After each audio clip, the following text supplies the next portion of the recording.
weekend. So we're flying back, right, from the thing. And by the way, Jay's absolutely right. Like, I don't drink coffee. So, when I need to wake up in the morning, I will drink a diet soda.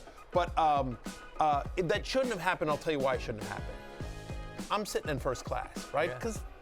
I'm sitting in first class. Jay should be in the back of the bus. But somehow, because there were only first class seats available on this particular flight, NBC had to put him in first class so he could observe everything I do. Normally, he's back. You pull the curtain over? Yeah, 100%. Yeah. Jay and pull the curtain. Yeah, I see Jay, and I'm like, no, use your own bathroom. Absolutely not. You're not up here. Absolutely not. Fantasy Football Happy Hour with Matthew Berry, served by Applebee's. Happy Friday! Welcome to the Fantasy Football Happy Hour and Economy class. You drink for free today at the Happy Hour bar because you probably need to after you heard that whole spiel. I didn't watch the show yesterday. I didn't realize my good name was being tarnished. I never watch the show when Matthew's on. If Matthew's off on one of my days off, I will watch it. But no, that's ridiculous from Matthew. Incredible form. I love taking shots at guys who aren't there. And now Matthew comes to us live from the set of Anatomy of a Fall. What is going on with this background, Matthew? This is the background in my hotel room in beautiful Tuscaloosa, Alabama. It is Parents' Weekend at the University of Alabama. Of course, you guys know my son is a sophomore here, so me and the wife coming here. We'll be at the Bama game tomorrow against South Carolina. Roll Tide, and This is the background. I don't know. Parents. I just kept to tell you, hotels in Tuscaloosa during Parents' Weekend, not easy to come by, to be perfectly honest. So we were happy to find lodging just in general. Is there construction happening in your hotel room? I've never been to Alabama. I don't know what they do in hotel rooms down there. What's going on with this? It's a good call, Jay. Yes, I'm actually drilling oil. It's one of the ways I'm paying for the hotel room here because, as you can imagine, during Parents' Weekend in Alabama, and it's during a football weekend, prices are exorbitant. For the price that I'm paying for this hotel room tonight, Jay, I could have you legally killed. It looks like you Airbnb'd someone's shed in Tuscaloosa rather than more of a hotel. It's impressive. I got a whole thing going on here. My only hope is that I'm able to get out of this weekend without discovering a dead body somewhere in here, because there's a chance there's a couple somewhere in here as well, Jay. And the only reason I slandered your good name, and I would say good is a very loose adjective there. The only reason I slandered your name while you were not on the show yesterday is because you had slandered my name the day before. It's true. And in fairness to me, I'm very comfortable slandering your name in front of you. So I don't think it's anything that I would not have said to your face. That's true. A slander, an eye for an eye. In the land of the blind, the one eye man is king. As always. Shout out to Kate Otten. Never gets old. Watches the show, Kate. Plenty of stuff today to go through. We got what's on tap, the games we're checking out with the highest point totals. Denny will be joining us as he always does on Friday, letting us know what the mainstream media is keeping from us. And Jay and I and Denny will have our best bets for the weekend. But before we get there with any of that, let's jump into the Roto World player news. For all your player news, you can go to NBCSports.com. Thursday Night Football reaction with the 49ers taking down the Seahawks. But the biggest news out of this game, Matthew, especially from a fantasy perspective, is that Jordan Mason injures his shoulder in the second quarter. He exits the game. He came back in for one play, and that was the rest we saw of Jordan Mason for the 49ers backfield. Yeah, it was absolutely brutal. And you're sitting there, you're going, oh, I hope it isn't serious. And then he comes back out in the second half. He's there for one play. We're like, okay, good. He was just banged up. He got checked out. But then, that was all he did. Kyle Shanahan after the game said, quote, he thought he was going to be all right. He went back in, and it just hurt so much. So he went back out. I think Shanahan means went back out of the game. I think it was the first play, and then he was out just in case of emergency, said Shanahan. Now, they've obviously got 10 days to prepare for the Chiefs. That's their next game. They're playing Kansas City. So we'll see. But given the unknown status of Christian McCaffrey's health, Isaac Guerrero is somebody that we'll be talking about quite a bit on the next Tuesday's waiver wire show, 10 for 99 for Guerrero, and looked the part. Connor, fourth-round rookie out of Louisville, looked like, of course, the 49ers found another obscure running back that crushes. Absolutely. No surprise there with Guerendo, a guy that brought a ton of speed out of Louisville into the NFL, and it was just a matter of going into the right system that could block it up front for him. And we saw him break off the big run. We saw him break off a couple good runs in this game. If Mason is out for an extended period of time, we're going to have an extended conversation about Guerendo being one of the hottest name on waiver wires, Jay, as we look at how things broke down for this offense. Yeah, weird injury for Mason. By the end of the game, I was like, can we let him take his helmet off? Like, the poor guy's just on the sideline. It was very, for anyone who bet the over on Jordan Mason's rushing prop at 84.5, it was quite torturous to just look at him constantly on the sideline, be like, oh, is he going to come back in? Seemed like he was going to get home after he played the first snap. I would guess that, I mean, they said he went back into the locker room and got x-rays, so I guess that there's no kind of break. It's just a bad sprain or something. I don't know. We'll see what the breakdown is there. I do think with Guerendo, the one thing is that, so he played 17 snaps. Patrick Taylor played 16. Like, Patrick Taylor was out there, and he was starting some drives too, so it'd be a strange situation. They do have the extended break, so hopefully Mason is just fine and good to go. But a lot of uncertainty. Christian McCaffrey as well. Rumors that he's going to be back in early November. Yeah, Ian Rappaport said that Christian McCaffrey with that Achilles is targeting a potential return in early November. We'll take a look at the Niners schedule. And, you know, with shoulders with running backs, we've seen a lot of running backs play through shoulder injuries. So let's not write off Jordan Mason just yet. And the Niners get a much-needed win, a division win on Thursday Night Football against the Seahawks. They've kind of been meandering through this season. They were 2-3 coming into this game. They had to have this one because they got the Chiefs next week. And a big part of it, Jay, was Brock Purdy being wildly efficient in this one. 255 yards and 3 touchdowns. Had the big play to Deebo Samuel, had 2 great touchdown throws to George Kittle when what was a very quiet night once again for Brandon Ayuk.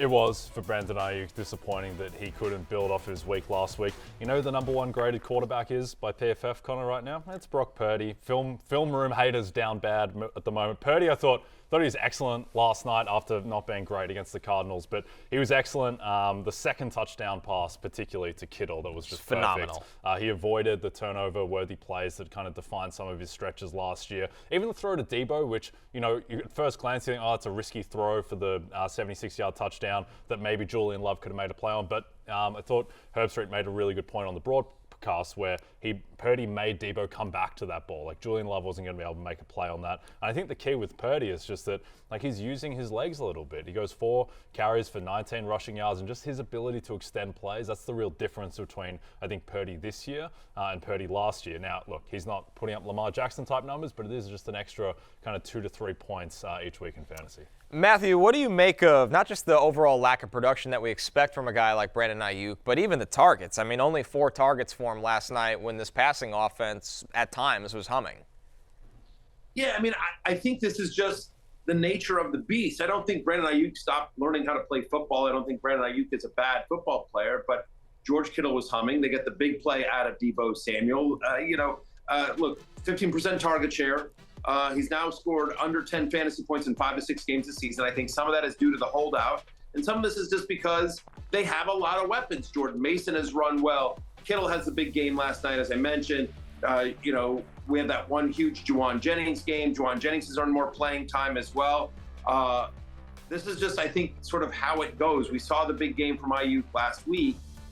Just think they've got a lot of mouths to feed, and there's only one football. So I don't know that there's a huge takeaway from this other than the fact that Brandon Ayuk is more of a wide receiver, low-end wide receiver 2, high-end wide receiver 3. I think there's more variance to Brandon Ayuk's game than what has previously been there before, just because of all the weapons the Niners have, and because, I don't know, he's not earning targets for whatever reason. On the Seattle side of things, Matthew, not a great night for Geno Smith. In fantasy, he was able to help Kenneth Walker get his points, Tyler Lockett get his points. 11 targets for DK Metcalf, but not a good night for DK Metcalf. Obviously some bad luck with the penalties as well on plays that were called back. But the Seattle offense, Geno keeps throwing a ton, throwing over expectation, but it felt like he had a lot of misses, and the turnovers really hurt him last night. He had a bad day at the office. I mean, that's all it is. Geno's actually been very good so far this year, but just, it's unfortunate on a national stage. He just, he was bad. He was kind of old Geno. It was very frustrating. 19% of his passes were off target. That's a season high for Geno. But, listen, the volume's in there. He's now had at least 40 pass attempts in 4 of the past 5 games. He's had over 50 in 2 of the last 3. We as a show, as a people, as a nation, We like DK Metcalf. We like Jackson Smith and Jigba. We like Tyler Lockett, known grape slapper Tyler Lockett. Seems like they're getting a little bit of production out of Noah Fant and AJ Barner, the rookie tight end. And hey, and by the way, we'll get to Kenneth Walker in a minute, but obviously the huge usage of Walker in the passing game now. I mean, I think Geno is bad day at the office, right? And I think it could have been a much better day if DK gets that second toe down, if there's not the penalty on the second touchdown that calls back the second touchdown for DK Metcalf. Bad pick in the red zone. There were a couple bad picks for Geno. Like I said, just a bad day at the office. But I'm still bullish on the entire passing offense of the Seahawks because of the scheme. And I think better days are ahead for Geno Smith, who I think is still a borderline QB1 this season. I shudder to think of what anyone who's tuning into this show for the very first time thinks of Tyler Lockett, known grape slapper. Just a very strange sentence if you don't have the context, which I'm not going to provide right now. But with Geno, to your point, Matthew, he just wasn't very good last night. He just seemed a little bit off. He was seemed a little bit rattled by Nick Bosa, who had a ton of pressures, even though he didn't get home. Tyler Lockett, again, committing a penalty to take back a big play, a touchdown for DK Metcalf after he took back the catch for JSN last week. So I think at the moment, Connor, I thought it was pretty disappointing from Seattle's offense because I think the sneaky thing about the Niners right now is they have two good defensive players. It is Nick Bosa and it is Fred Warner.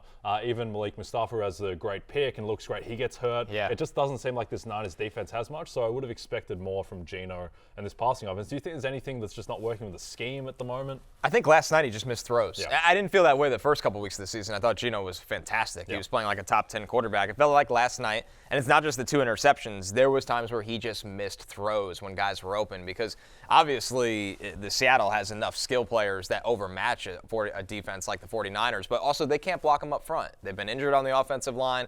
They've been struggling to block him up front. Nick Bosa is one of the best pass rushers in the NFL.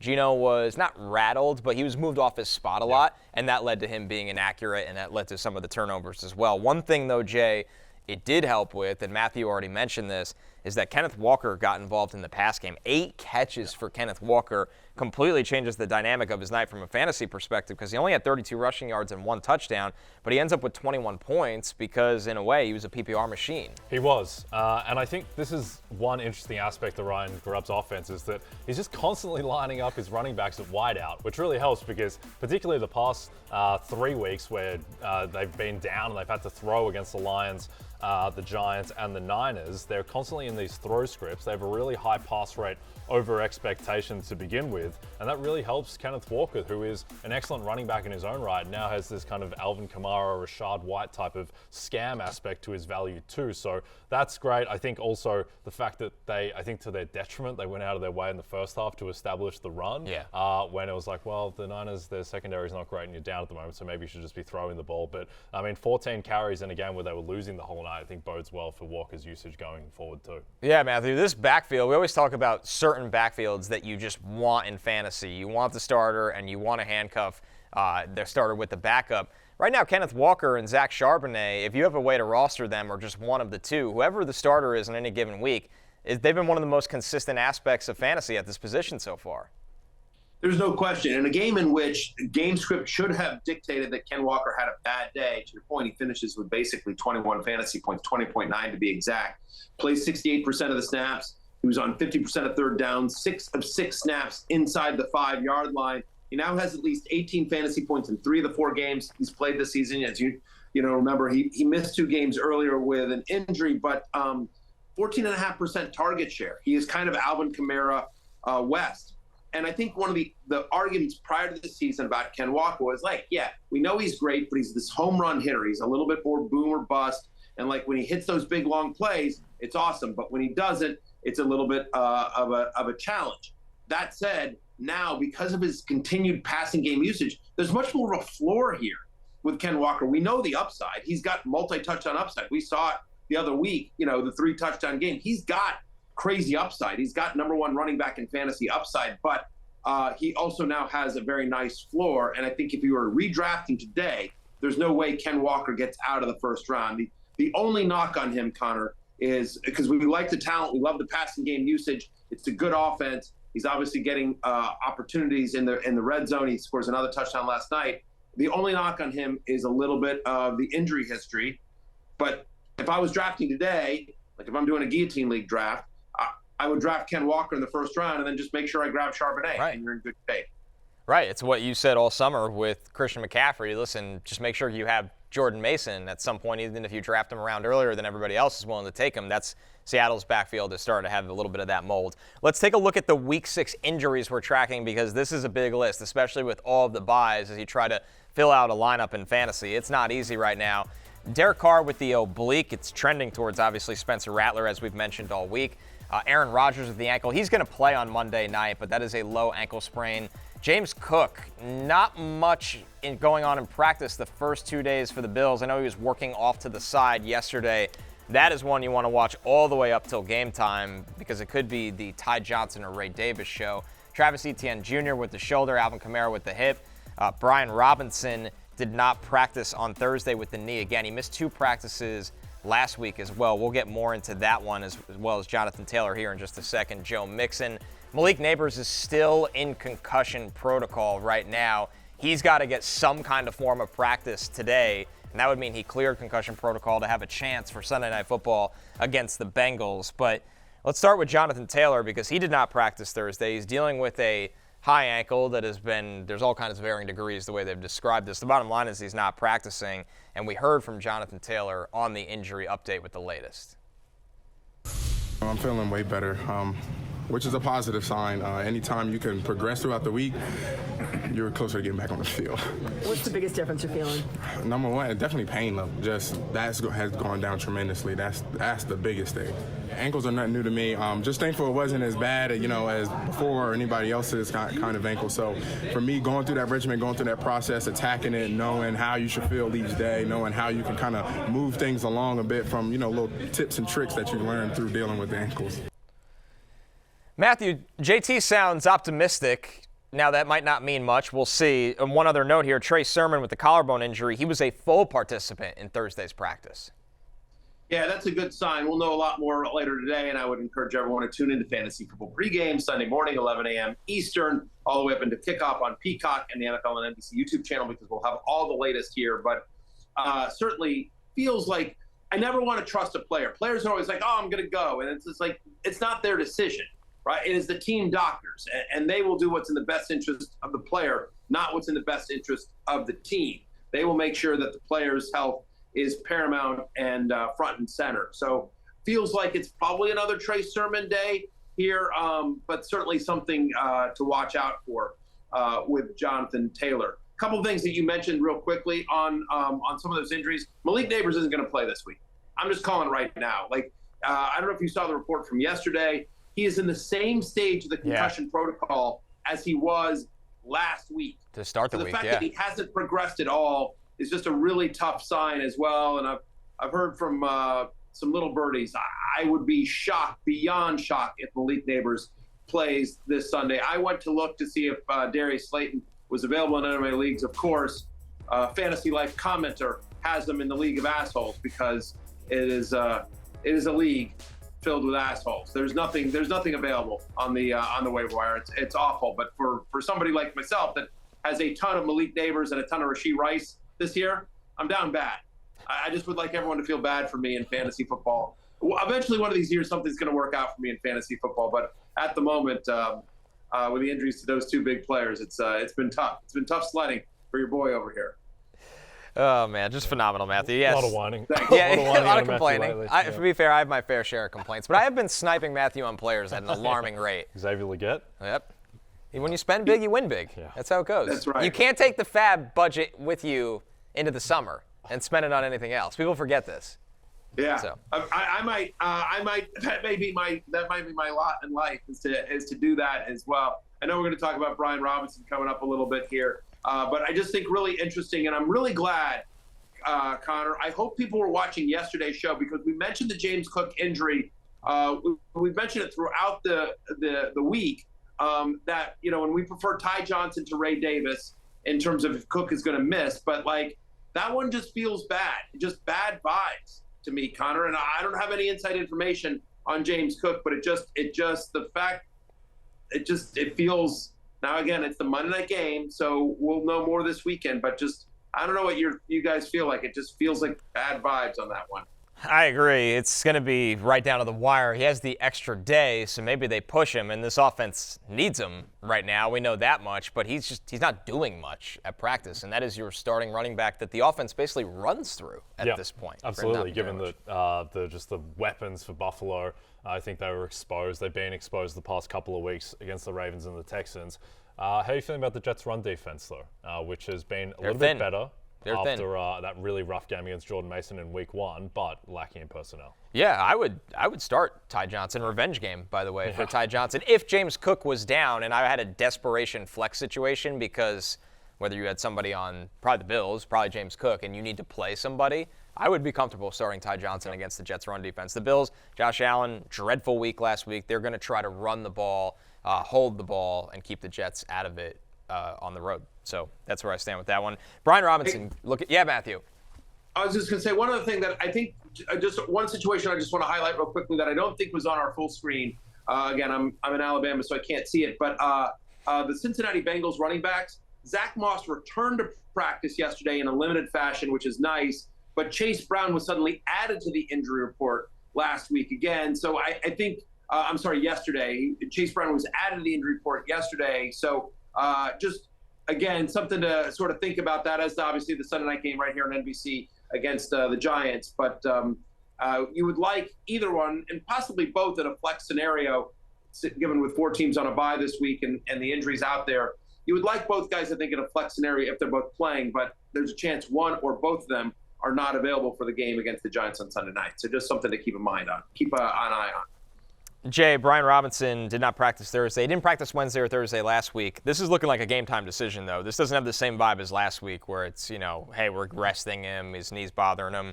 And then Austin Eckler was a full participant in Thursday's practice, but he has had a heel injury pop up as well. Yeah, and it's not even if Brian Robinson does go, he's going up against what has been by far the best rushing defense in the NFL. The Ravens allowing just a 26.6 rushing success rate, which is by far the best in the league. And also, the Commanders are 6.5-point dogs in this game, so you wouldn't expect that game script will favor Robinson, even if he does play. Matthew, any intel or expectations around what Washington's running back situation will be? Yeah, my guess is it'll be honestly a 3-headed committee because we've seen them get some good production out of Jeremy McNichols along with Eckler. I do think this is a bigger Eckler game. I prefer Eckler to Robinson this week. It's worth noting, though, on Brian Robinson, if he does play, like I was a low-end RB2 this week because I think there's still a chance. Game script shouldn't favor him. It's a tough matchup. He's banged up. But there's always a chance that he falls into the end zone. This is a power running team. It's one of the reasons why Brian Robinson was on the preseason love list. It's one of the reasons why my bold prediction was double-digit touchdowns for Brian Robinson this season because he scored in 4 or 5 games, right? He's got the second most. He's tied for the second most goal-to-go rushes in the NFL this year. When the Commanders getting close, Cliff Kingsbury likes to run. And when they're running, they're usually running with Brian Robinson. He's scored in 4 of the 5 games. So even though it's not a great matchup and he's banged up, there's always a chance that Brian Robinson can fall into the end zone and get you a touchdown. He's also used in the passing game a little bit. Not the way that Eckler is, but he's got a double-digit percentage target share. So, again, I have Robinson as a low-end RB2, but today will be a big day in terms of a telling day in terms of whether he can practice. One more here, Matthew. Joe Mixon with the ankle was officially limited for Thursday's practice. Good to see Mixon get some kind of work in. Dameon Pierce has been dealing with the hamstring for a while. He practiced in full on Thursday, so a crowded backfield where we know when Mixon's healthy, he's the leader, but a crowded backfield without him looks a little busier right now. For sure. And so, if Mixon were to miss again, it would be, Cam Akers and Dario Gumbawali. I'm not worried about Dameon Pierce. But it feels like just the fact that he returned to practice in a limited fashion, if he gets in a full practice today, then I don't think you can start any Texans running back that isn't named Joe Mixon. For more on the latest injuries, of course, tune in with the guys, Fantasy Football pregame on Sunday for all the game time decisions leading right up to kickoff. For now, right now, What's on Tap is brought to you by Bud Light, the official beer sponsor of the NFL. Let's take a look at the matchups with the highest point totals. Sundays are easy to enjoy when they are full of football and the fridge is filled with beer. Here are the games we're locking in on starting with the Lions, who are 3-point favorites at Dallas. Both teams play plenty of indoor games, so the point total at 52. That is the over-under in this game. Jay, are you back in on Jared Goff after a great game last week? I am a little bit back in on Jared Goff. He's in the friendly comforts of a dome, which is very helpful for Goff, given that his splits, obviously, on the road are much, much worse. It seems like he found a rhythm. Goff has just been through these random stretches in the past couple of years where it's like he just forgets how to throw the football. Yeah. He did it around Thanksgiving last season, where that game we struggled against the Packers. Seemed to get right against the Seahawks, and now he gets a Cowboys game where this Cowboys defense, Micah Parsons is not expected to play, DeMarcus Lawrence on IR. They will get Deron Bland back, it looks like, but I don't think this Cowboys defense is nearly the threatening unit that it was last year. Matthew, highest point total for the week. This one's at 52. Does it look like a shootout for both sides here? Yeah, maybe. I'm just I'm a little concerned. I'm a little concerned about Jared Goff this week. To your point, Jared, they want to run the ball. They're going to want to run the ball, right? The Cowboys have a top 10 pass defense. I think I might like the under in this game. Jay, the fact of the matter is that Dallas is top 10 pass defense. My expectation here is that Detroit is going to want to run the ball, right? Goff has one game this year, literally one game this year with more than 28 pass attempts. They're 30th, the Lions are, in pass rate. They're 24th in pass rate over expected. They want to grind this out, and especially on the road at Dallas, where I think you can run on the Cowboys for sure. That's a vulnerability to them. So I think that's what they're going to want to do. So I think slower pace of play here. I think the Cowboys offense has been hit or miss this year.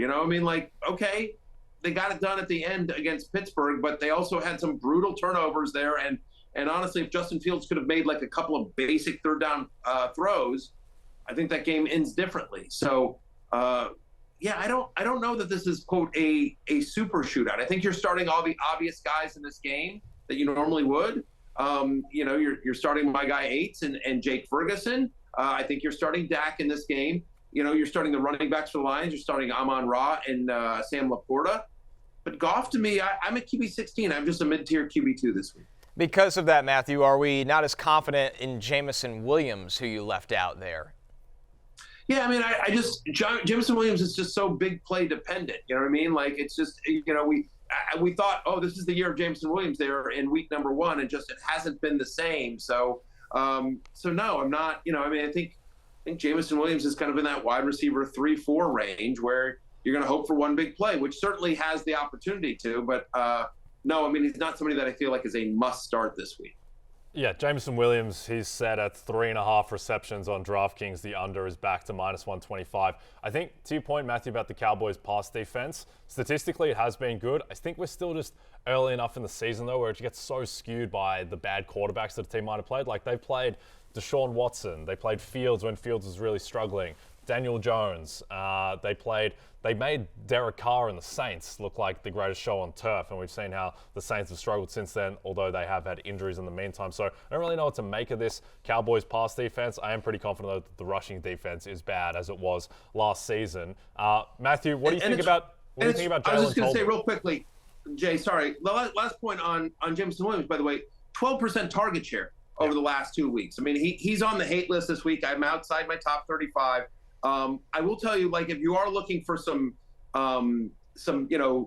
deep production in this game, how about Jalen Tolbert, who made my others receiving votes this week as well? He's had at least 13 fantasy points in 3 of the last 4 games. Detroit actually allows the second most fantasy points to opposing wide receivers. We talked about him a little bit yesterday as well. So I actually think Jalen Tolbert is, if you're desperate, I think he's kind of interesting. Again, love-hate is always about expectations. I actually have both guys ranked around the same, Tolbert and Jameson Williams, but I would lower expectations for Williams in this one, and I'm more bullish on Tolbert than general expectations around Tolbert.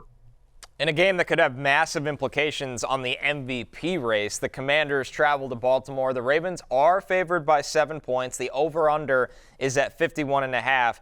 Matthew, during injuries, we talked a little bit about the status of Brian Robinson Jr., but let's say he does play, a game-time decision. Let's say he plays. Jay mentioned how tough Baltimore's defense is, But you made the counterpoint. This is a guy that could fall into the end zone, and with the threat of Jaden Daniels running, it feels like that opens up things for guys like Brian Robinson. For sure. So, I mean, again, like I have him as a low-end RB2 because I think there's always a chance, again, if he plays, there's always a chance where he falls into the end zone.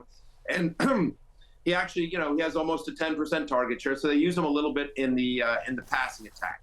But I do say, so Robinson is somebody that is just hard to get out of your lineup, but I would certainly lower expectations for Brian Robinson. Again, if he's out there, we'll know later today. We'll have a better sense of whether he can give it a go on Sunday against the Ravens. One person that I do think is a really interesting play this week, and that's Austin Eckler. Proud Fantasy Life investor, Austin Eckler, on the love list this week and others receiving votes. Remember, Austin Eckler very quietly has double-digit fantasy points in every game so far this season, and he actually leads all running backs in fantasy points per touch.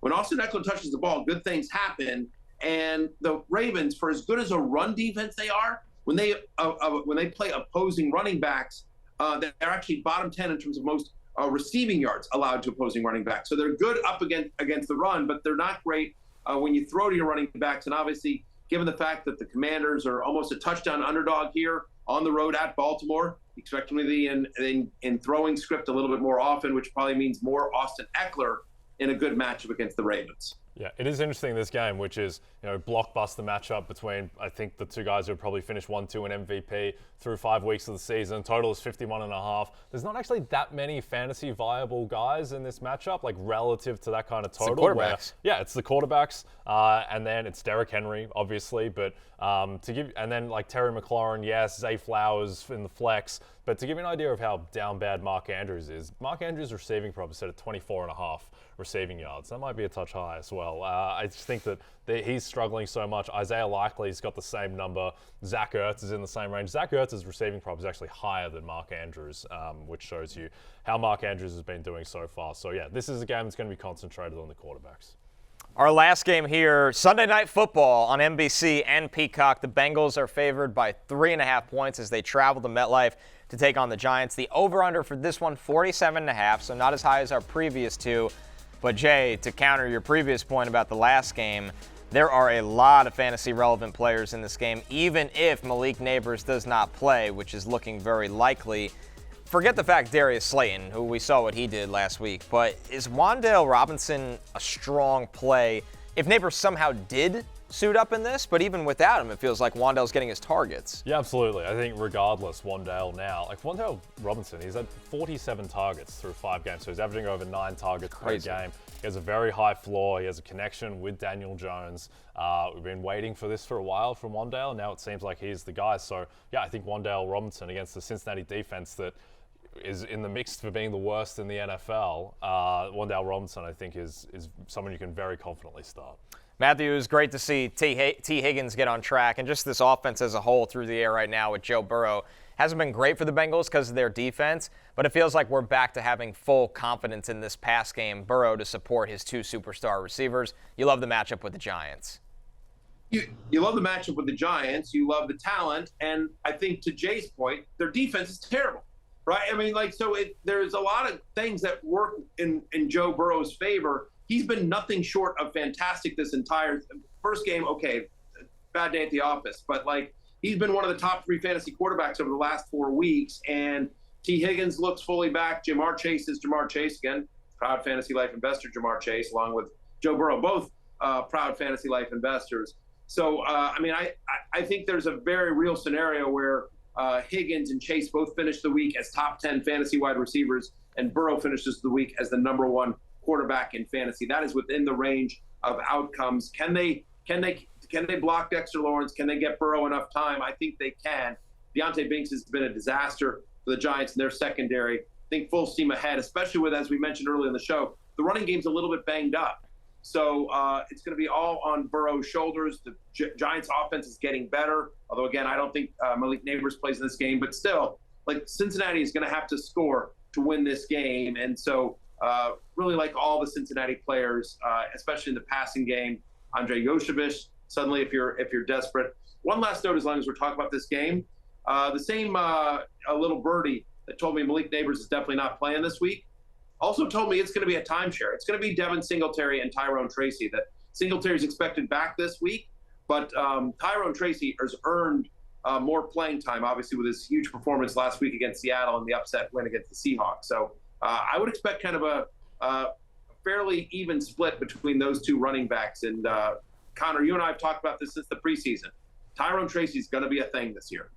Yeah, he's just he's their most talented running back, and Giants fans got to see that last week. No coincidence they pull off an upset when Tyrone Tracy gets the start. So I'm with you, Matthew, all the way. I don't think Tyrone Tracy's going anywhere, even with Singletary back. Interesting that Matthew also has a direct texting relationship with Brian Daboll as well. That's a new development. Yeah, interesting. Well, you know what? He's one of the guys that also is always in first class all the time.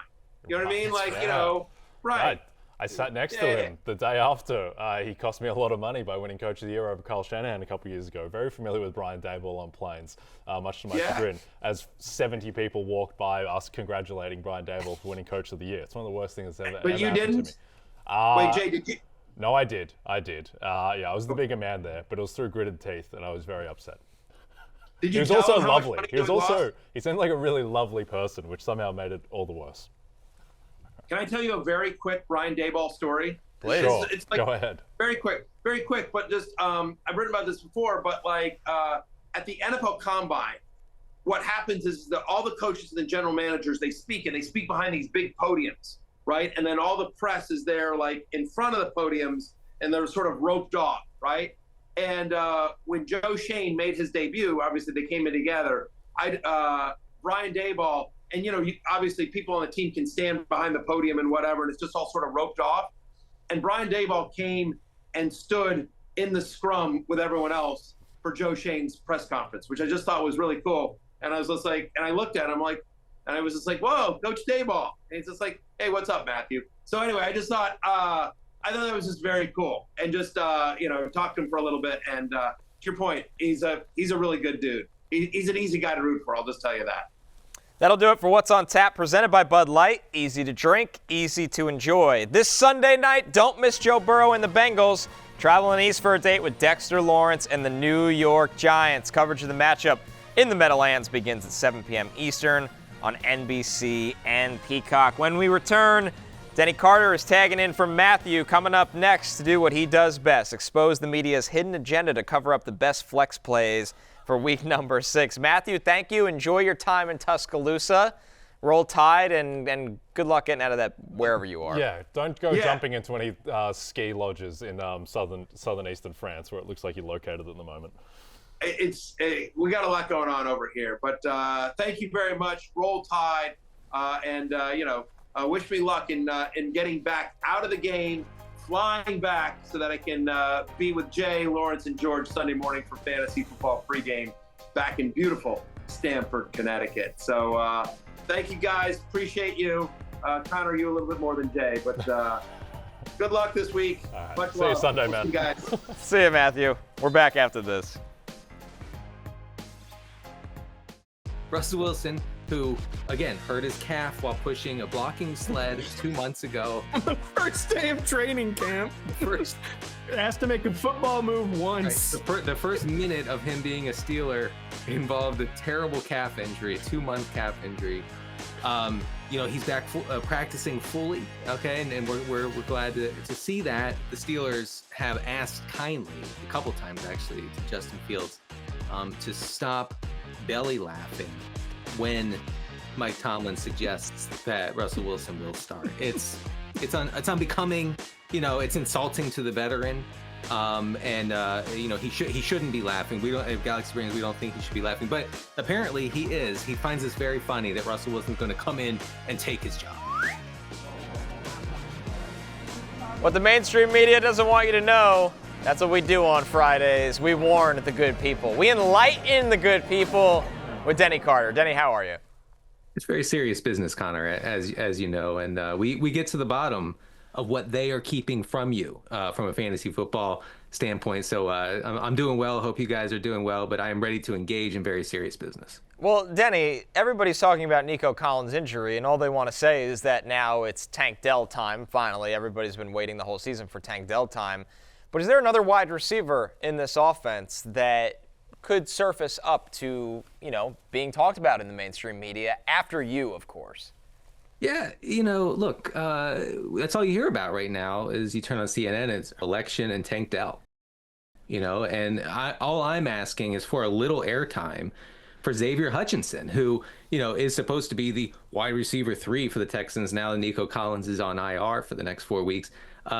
But what I think people are missing is that Xavier Hutchinson has been really good, really efficient in a little usage here. And that Nico Collins' absence could open the path for him to become the wide receiver 1 in Houston. No one is talking about this in the mainstream media. Of course, this week, Hutchinson and the Texans go against a Patriots defense allowing 7.6 yards per pass attempt. That's the 7th highest rate in the league. So it's a good spot. And yet, for some reason, guys, I don't hear anything about Xavier Hutchinson.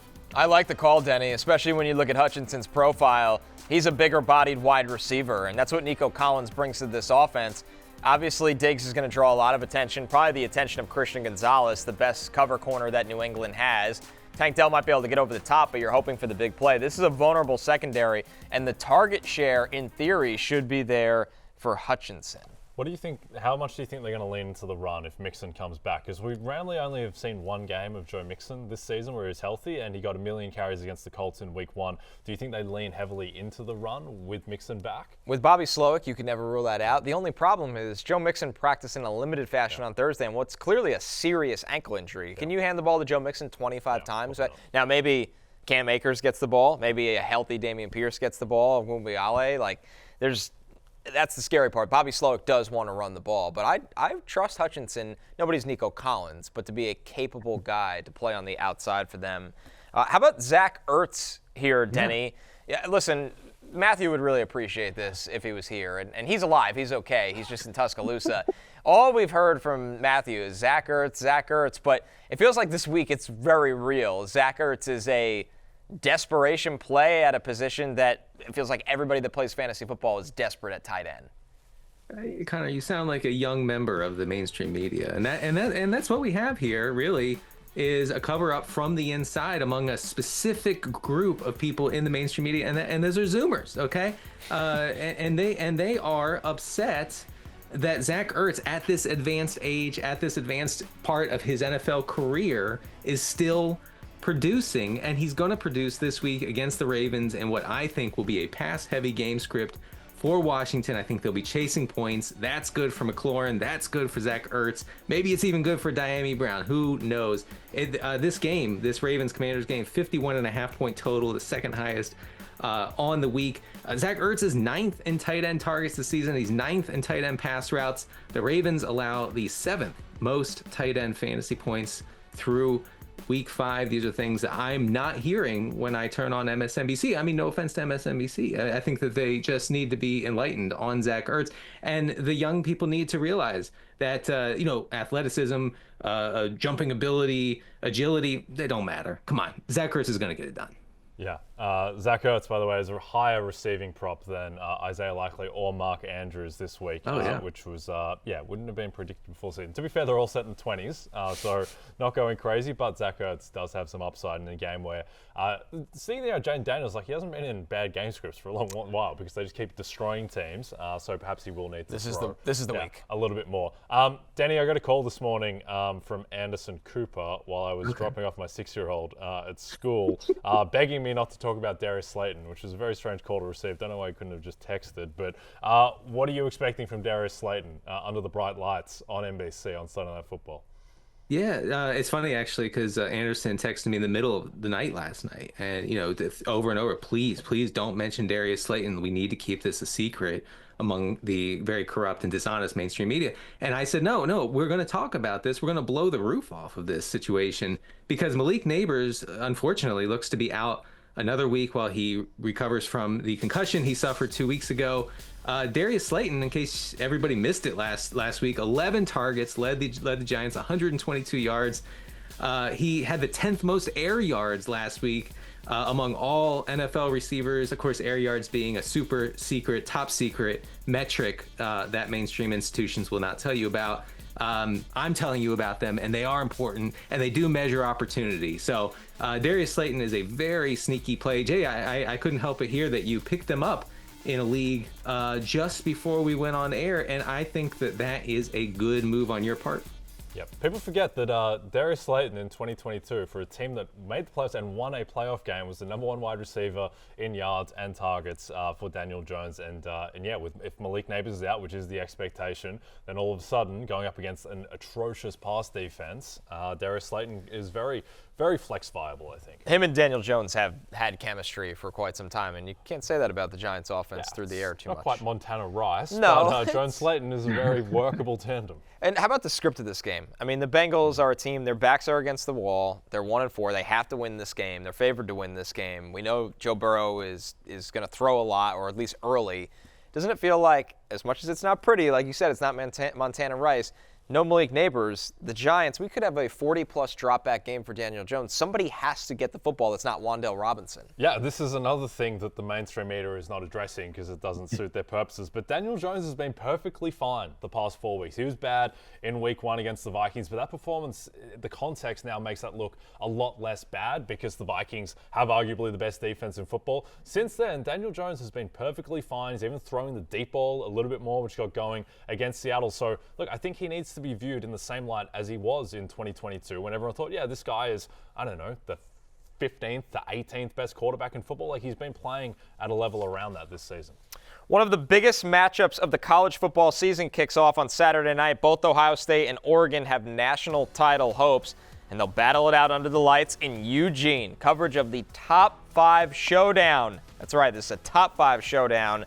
Begins at 7 p.m. Eastern on NBC and Peacock. When we're back, Denny's not going anywhere. He joins us for Last Call. Him, myself, and Jay have our best bets for Week 6 coming up right after this.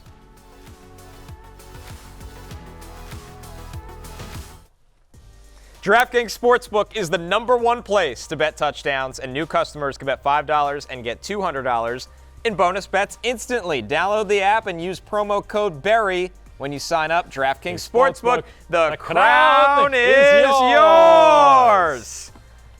We'll get you next time on that, Denny. It takes a while to get the cadence. Last call. It's like Aaron Rodgers. Yeah. You're in the Jets offensive line right now. Jay and I are reluctantly Aaron Rodgers.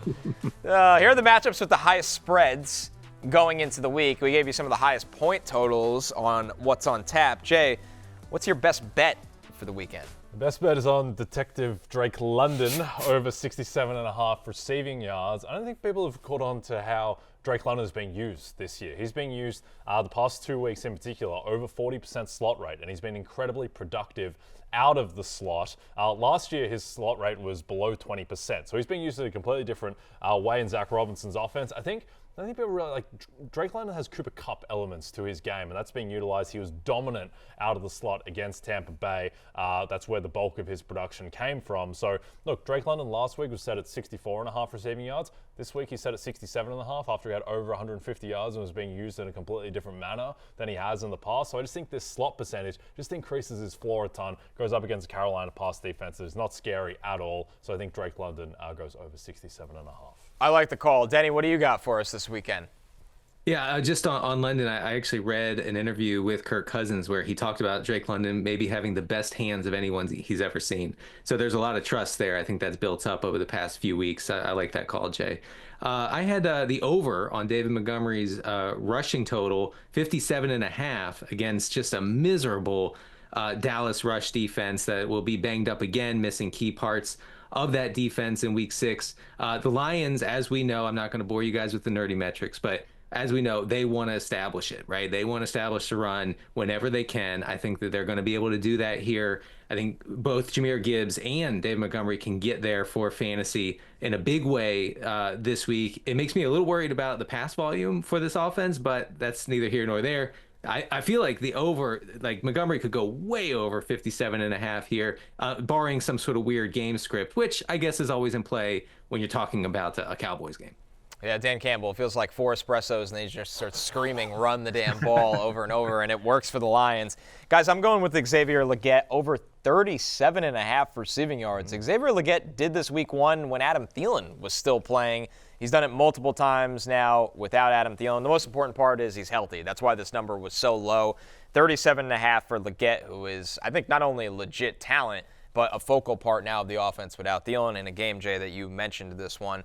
Might see plenty of passing in this game. And Andy Dalton as well has shown that he can put up passing volume, the type that Bryce Young wasn't able to. He's totally fine.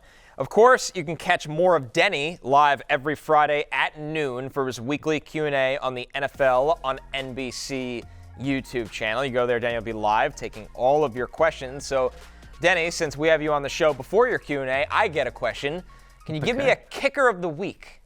Oh, I can. I could just come right off the dome, as the kids say, with a kicker of the week. The Gen Zers. Chase McLaughlin from the Bucks. Bucks are 3.5-point favorites at New Orleans. It's going to be in the dome. People love playing kickers in a dome. Okay, it doesn't really matter, but I'm going to make you feel better about it. So he's in the dome. There's no wind. The Bucks should have plenty of neutral and positive game script in this one. And that's what you're looking for. You want your kickers to be able to attempt field goals throughout the game. You don't want those teams chasing touchdowns late in games. I don't think the Bucks are going to be in that position. So if McLaughlin is on your waiver wire, and he should be, consider picking him up. Okay. I like it. Connor, it's been a big week for you, the New York Jets. How you feeling at the moment? How you feeling about their prospects? It's been a big week for me for the New York Mets. Yeah, well, that's true. It's the bigger. Yeah. Well, their prospects are secured. They're in the NLCS. Wild range of outcomes for the Jets. They can win and be in first place. They could lose, and it feels like everything's over, just like that. Pretty insane. Yeah. I think they come out with a lot of energy for Ulbrich. I'm not convinced the offense will be fixed with Todd Downing. Yeah. That's the not saying the Bills are in a great place right now either. It's going to be really interesting. Yeah. You notice we have Todd Downing. Yeah. Go ahead, Sorry, Denny. Todd Downing, by the way, last time he was the offensive coordinator in Tennessee, his team was 30th in yards per game. And it wasn't that pretty with the Raiders before that, Denny. Yes, I'm thinking that he's not the solution. That's my guess. If Todd Downing is the solution, what was the question? Yeah, that's the issue. Like, I'm all for demoting Nathaniel Hackett, given what he showed. Yeah. It's like, you wish there was a Mike McDaniel type waiting in the wings, but it doesn't appear so. But we'll see. Before we get out of here, we have a new trend on the Fantasy Football Happy Hour. Every Friday is Tracksuit Friday. Check out our staff, just looking incredible. Bringing the incredible tracksuit energy. That is our researcher, Big Show, on the left with the Fila throwback. Just unbelievable. Wow. Please, everybody, I invite you, Denny, that includes you, to join us on Tracksuit Fridays. That's it for us here at the Fantasy Football Happy Hour Bar. Good luck this weekend. The guys will be back for Fantasy Football pregame on Sunday. You don't have to go home, but you can't stay here. See you next week.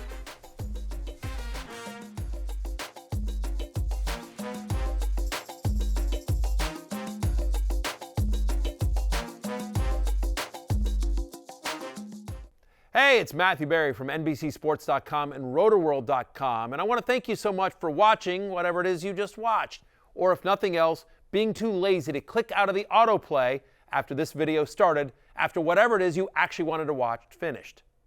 But now that you're here, I'd like to take a moment here to ask you respectfully now, okay? I'm asking you respectfully to subscribe to the NFL on NBC YouTube channel.